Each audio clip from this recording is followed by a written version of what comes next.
तृतीयपंथी अर्थात पारलिंगी या समुदायासाठी मी गेली अनेक वर्षापासून काम करतो आहे.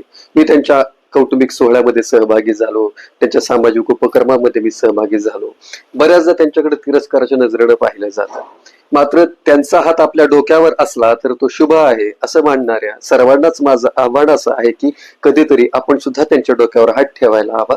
कारण त्यांच्याकडे सुद्धा दातृत्व भाव आहे आणि म्हणून बार्शी असेल, सोलापूर असेल, कोल्हापूर असेल, महाराष्ट्रातल्या संबंध कुठच्याही जिल्ह्यामध्ये तुम्ही गेला तर तृतीयपंथी समुदाय आपापल्या परीनं सामाजिक उपक्रम हे राबवत असतात.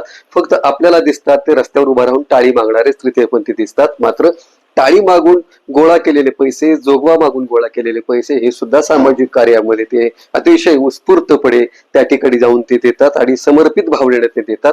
कारण मी याचा अनुभव घेतला आहे. बार्शी असेल आणि सोलापूर असेल, बार्शी मधल्या आमच्या तृतीयपंथीयांनी कित्येक वेळेला जोगवा मागून आणलेल्या पैशातून कित्येक तृतीयपंथीयांनी अनेकदा सामाजिक उपक्रम घेतले. कधीतरी एखाद्या गरजूला मदत केली, कधीतरी एखाद्या हॉस्पिटल मधल्या रुग्णांना त्यांनी मदत केली, किंवा तर एखाद्या जत्रेत यात्रेत जोगव्याच्या पैशातूनच त्यांनी अन्नदान केलं.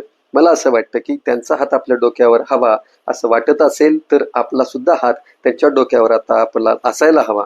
कारण त्यांच्या जवळ गेल्याशिवाय त्यांचं प्रेम, त्यांचा स्नेह, त्यांची माया आणि त्यांचा दातृत्व भाव कळणार नाही.